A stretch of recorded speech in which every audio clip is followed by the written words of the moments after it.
So as we're recording this right now, we are witnessing Virgil Ortiz finally becoming the WBC super welterweight interim champion of the world.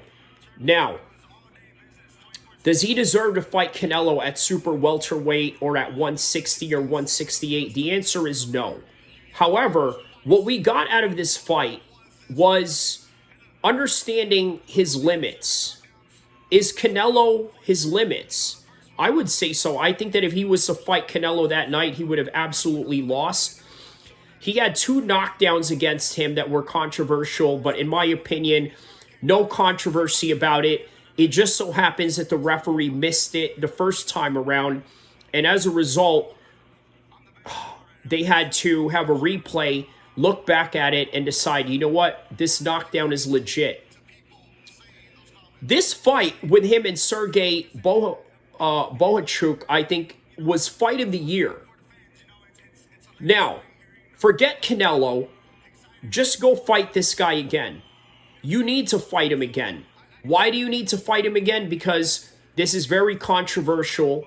This not only rendered itself as the fight of the year, which, by the way, adds more prize to your legacy and, again, improves your portfolio in a way that, well, you don't really need Canelo right now.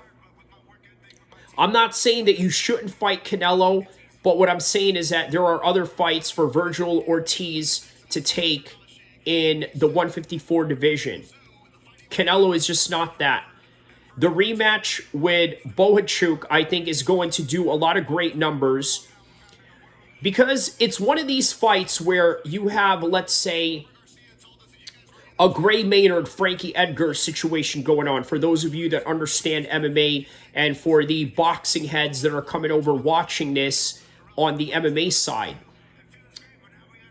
That fight, at first, wasn't really the biggest draw, but then the first time around, it became fight of the year, and as a result, they needed to settle it in a rematch. This is what we see out of the Ortiz Jr. Bohachuk fight. These guys are a whole lot more even than what a lot of people would like to believe. Here's another thing I think you need to understand.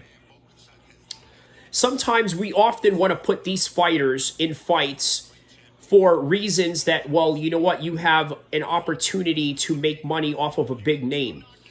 For example, there was a time where we wanted to see Anthony Joshua take on Deontay Wilder. But as a result, we got Tyson Fury and Deontay Wilder, and we could even argue and say that that fight would have been a whole lot better, or I'm sorry, would not have been any better if it was Anthony Joshua or Wilder. Now, we don't know. That's a fight that we never seen in the heavyweight division yet, but we can't deny the series between Deontay Wilder and Tyson Fury was a whole lot better. And considering that you don't always need to fight the names that people ask you to fight, sometimes you end up fighting a guy that was just a stepping stone of some sort. You see, this Sergey Bohachuk dude was nothing more than just a stepping stone for Ortiz to put himself in the bigger world stage names such as Canelo. But in the end, what did we find out? He was a tougher challenge. He wasn't going to put him away so easily. And as a result, what did we get out of this fight? We got another fight. Not with Canelo or Ortiz, but with Ortiz and Bohachuk. So it's going to be a fight of the year. Let's hear what Oscar had to say about this.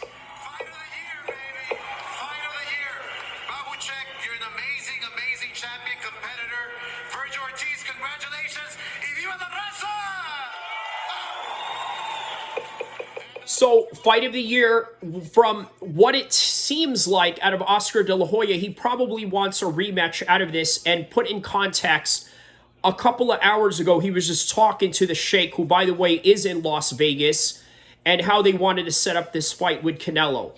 Now, he was on the verge of losing this fight, Ortiz, but he managed to win. but it doesn't mean that he should go out and fight Canelo. Like and subscribe. I will see you guys in the next one.